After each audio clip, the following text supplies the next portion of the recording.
It took all the self-control that I had to keep from smacking her. I had been hoping that it would not come to this, but she just would not let it go. It had been 3 months since she brought it up for the first time. I blew her off then and also for the next 9 times that she tried. My wife, Emma, had been trying to get me to sleep with her sister, Arnett. Arnett's husband died 5 years ago, and she had been living with us since then. She was a few years younger than Emma and not bad looking, but she was not my wife. I guess I am a little old-fashioned, but I stupidly believed in the sanctity of marriage. The first time Emma brought it up, I was quite adamant in my refusal, but she was unimpressed. Every week or so, Emma would bring the subject up again, and I would always refuse. I wasn't trying to hurt Arnett's feelings by rejecting her. I just didn't think it was the right thing to do. I was also a little confused because she could have quite easily found a man outside of the house. She was pretty, smart, and had a nice body. Actually, it was nicer than Emma's. It took me a while, but I finally broke the code. Clever men probably would have known what was going on right away, but I was a little naive and a little too trusting. Once I figured out what was really happening, my whole demeanor changed. On the surface, Emma was telling me that she wanted me to help her sister ease her sexual frustrations, but in reality, I read it a little differently. The way that I saw it, Emma was either having an affair and looking for a way to compensate for her infidelity by trapping me a similar endeavor, or she was planning on having an affair as soon as I succumbed to Arnett's charms. Both of these possibilities were unacceptable. Just to be fair, I promised myself that I would ignore her nagging for 3 months or 10 more times. If she stopped by then, I would forget the whole thing ever happened. Our son, Rob, joined the Navy 3 years ago, and we only got to see him once in a while. Bethany, our daughter, married and moved to Cleveland. We never got to see her. I guess with the children gone, our marriage had become dull. I am sure that in some manner, it was all my fault. I have had the same job since we married. I worked the night shift, midnight to 8, at Acme Market Warehouse just outside of town. Over the years, I worked myself up to the position of supervisor. Not too many employees wanted to work that shift, but I enjoyed it. When I got home, I usually slept until late afternoon. That left Emma with the whole day to do whatever she wanted to do. I never checked up on her because I never felt that it was necessary.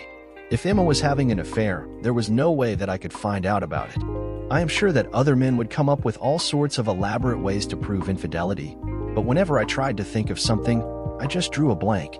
Even if Emma had not yet done anything, I no longer felt that I could trust her. Her insistence that I sleep with Arnett was all the proof that I needed. I started to daydream about my alternatives. If I left, and I was going to, where would I go? What would I do? How would I support myself? How long would my money last? How much money could I actually get together before I left? Would I leave anything for Emma? Should I get a divorce or just leave? Was I legally responsible for supporting Emma? A computer would give me access to the answers that I needed, but I didn't have one. The limit of my technical skills was learning how to use a cell phone and an ATM machine. All right, I will do it. Emma didn't say anything right away. She seemed shocked by my answer. I could tell that she wasn't expecting it, however. She was smiling. I will spend Saturday night with her. I'll do anything that she wants, as long as it isn't too kinky. Oh, thank you, John. You don't know how much I appreciate this. She stammered a little. I mean for Arnett, of course. She seemed to be blushing at her slip of the tongue. Is this a one-time thing? Or are the two of you expecting some type of encore? If it is all right with you, John, maybe 2 or 3 times a month. I think that you are man enough to handle it, and I know that Arnett would really appreciate it. I still don't understand why she can't just go out and get a man like any other woman. John, there are a lot of sleazy guys out there that would take advantage of her. She can trust you, and I know for a fact that you can keep her happy. I thought I saw her wink when she said that, and it pissed me off. Okay, I'll leave it up to you to let her know and get everything prepared. I don't want to do it in our bedroom. Other than that, I don't care. Do you want me to wear a condom? No, I don't think that will be necessary. Well, Saturday night came, and I will say that Arnett was a lot better in bed than Emma. Although I was not proud of what I was doing, I certainly did enjoy myself. I know that Arnett did also. Emma was just bubbling over. She seemed to be happier about the whole situation than either Arnett or me. It pretty much convinced me that I was right about her affair or potential affair. I was up bright and early Monday morning. Emma gave me a strange look as I left the house. It wasn't normal, considering the shift that I worked. Of course, that was all about to come to an end. I had the country and western station blaring on my way to work. I usually played the radio on low volume, if I played it at all.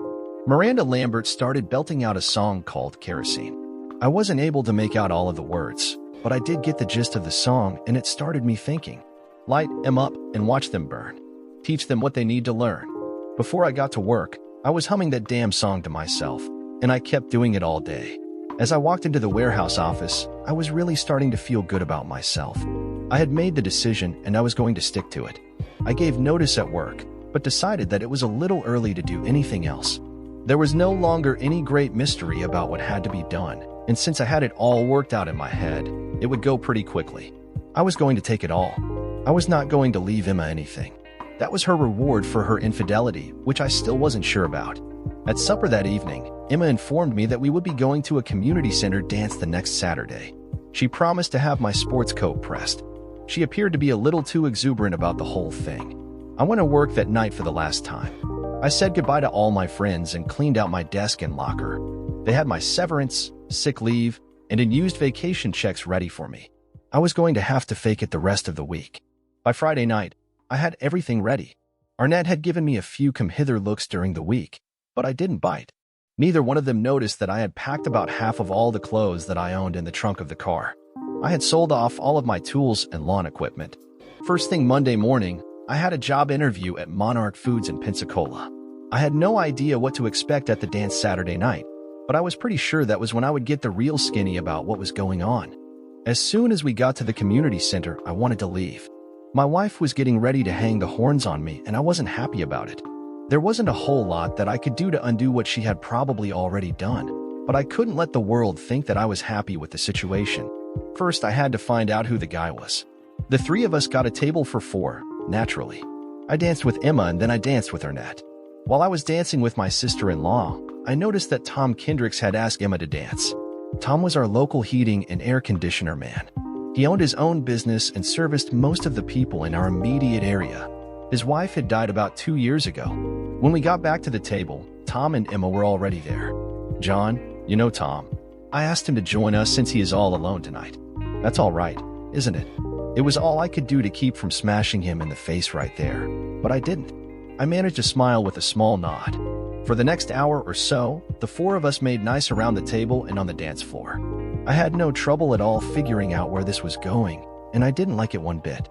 On my way to the men's room, I made a slight detour and went out the side fire exit. It was a good time for a smoke break. Smoking used to be a normal function in community halls and other public buildings, but no longer.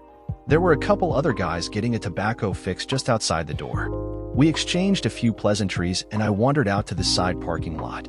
I needed some time alone to think and to figure out what I was going to do. In another hour or so, I was expecting Emma to announce that she and Tom were going to be leaving together. Since I had committed the first sin by sleeping with Arnett, there was no way that I could deny her leaving with him. I was trapped unless I resorted to a straightforward attack, which I didn't want to do. As I made my way across the lot, I noticed that my car hood was open. That was strange. My first thought was that somebody was stealing my car battery. Rather than rush over, I watched from the shadows and inched my way closer. Whoever it was then tried to close the hood without making a sound. A pretty difficult thing to do in the quiet of the night. I watched as he made his way over to the corner of the lot and got into a Kendricks heating panel truck. What the hell? I stood there without moving until the butt I was holding burned my fingers. He didn't seem to take anything away with him. So what was he doing? I got my mini mag light out of the glove box and popped the hood. I had never really seen anything like it before. It was 2 sticks, or what I assumed to be dynamite, and something else wrapped up with a whole slew of duct tape. It was right on top of the engine and had 2 wires coming out of it. One wire was connected to a spark plug wire with an alligator clip, and the other wire was just connected to the engine as a ground. Pretty damn simple. Nothing could go wrong. I disconnected the alligator clips and reconnected my spark plug. Grabbing a screwdriver from the glove box, I started looking for the red Lincoln that Tom Kendricks drove around in as if he was king of the world. It is a pretty easy thing to pop a car hood with a screwdriver if you know where the latch is. I didn't know at the beginning, so it took me a while, but I eventually got it. A minute later, Tom Kendricks was the proud owner of the same gift that he had given me. I slammed the hood closed and didn't give a damn who might have heard me. Nobody did.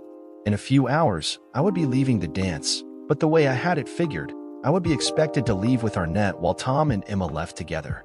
That means that Arnett was selected to die at the same time I was. Arnett was Emma's sister. Did that mean that Emma was not aware of what was going on, or does that mean that she was aware and didn't care? I had another cigarette before going back in and a long chat with several of the other guys who couldn't kick the habit either. Just in case, I switched from alcohol over to coke for the rest of the evening. I wanted to have my wits about me for the rest of the night. I felt bad for Arnett. She was being used and didn't deserve it. It didn't look as if I was going to get a chance to talk to Emma, so I took Arnett for a spin on the dance floor. Arnett, am I being set up here? Should I be upset about what is going on? I don't know how to answer that, John. Is Emma going to be going home with us tonight? Or is she planning on going home with Kendricks? I am not supposed to say anything. Does that mean that what I said is going to happen? Arnett sort of shrugged her shoulders and gave me a stupid little grin. The answer was yes, but she couldn't bring herself to say it. Does that bother you that much, John? Arnett, she used both of us so that she could get together with Kendricks. That was a rotten thing to do. I didn't mind, but I told her that she shouldn't do that to you. She said it was okay and that I shouldn't worry about it. She said that you would be happy. How is she planning on doing this? I'm not sure. I think that they are just going to tell us that they are leaving and do it. As I walked my sister-in-law back to the table, my mind was working overtime. I still wasn't sure if Emma knew about the bomb or not. The soda was going through my kidneys as fast as the beer was, so another trip to the John was necessary. I took my time. When I came out, I looked across the hall and saw Emma and Arnett arguing. Kendricks was tugging on Emma's arm trying to get her to leave the building with him. Of course, there was no way that I could know what the disagreement was about, but it was heated. Emma looked across the dance floor and saw me watching from the far wall. She made some kind of a face at me and then let out a final flurry of words to her sister. Arnett was crying as Emma and Kendricks left the community center. I am not totally stoic. I didn't know exactly what had happened, but I felt sorry for Arnett. She was more than receptive when I held my arms open to comfort her. Arnett was trying to talk, but she was just blubbering, and I couldn't understand a word that she was saying. I finally sat her down and gave her a sip of Coke. Now, take it really slow and tell me why you're so upset. John, when you got up to go to the bathroom, Emma and Kendricks started to leave. They were giggling like two kids. I grabbed Emma's arm and told her not to go. I said that you were concerned that she might do this and that you were not happy about it. She laughed at me and said it was too late. The more that I argued with her, the madder she got. Finally, she said that I was as stupid as you were and that we deserved each other. That was when she saw you across the room. They were both laughing when they left. Arnett started crying again, so I held her head against my shoulder just as the blast shook the whole building. The lights were flickering and tiles were falling from the suspended ceiling as the whole structure trembled. Neon signs fell off the walls and everybody was screaming. I had to snicker to myself because I was the only one who knew what had just happened. Light them up and watch them burn. Teach them what they need to learn. Now I knew what Miranda was talking about. Well, the rest of the evening was quite interesting. I thought that I might be a person of interest to the police, but that never seemed to happen. Before the night was over, the police were talking in depth with one of Kendrick's employees, who had been seen driving around the parking lot earlier. They got some sort of confession out of him, but not really what they had expected. In any event, they were no longer interested in me. I took Arnett home and made a pot of coffee. There was no way that she was going to get any sleep after everything that went on. She was sitting quietly on the couch with her hands in her lap when I gave her the hot cup. Her eyes were red from crying, but I wasn't sure what she had been crying about. She took a sip and paused because it was too hot. John, thank you for taking care of me tonight. I really appreciate what you did. I'm sorry about Emma. I truly am. What she did wasn't right, but she didn't deserve to die. The poor woman had no idea how close she came to being the victim in all of this. She had been taken in just as I was. How could the two sisters be so different? My plans were all made, but what was I going to do now? This was not something that I had anticipated. I handed her a tissue to wipe her eyes. Arnett, have you ever been to Pensacola? She gave out a faint smile. Over the next few days, she mourned over her sister's passing. This was the first time that she told me that my wife had threatened her into getting into a relationship with me. I just held her hand and told her that life had weird ways and I am happy to be part of her life. She smiled and then kissed me. A few weeks later, me and Arnett were enjoying our time in Pensacola. We have not planned to get married soon, but who knows? Dear listener, if you have reached this far, please click on the subscribe button. It will be a great help.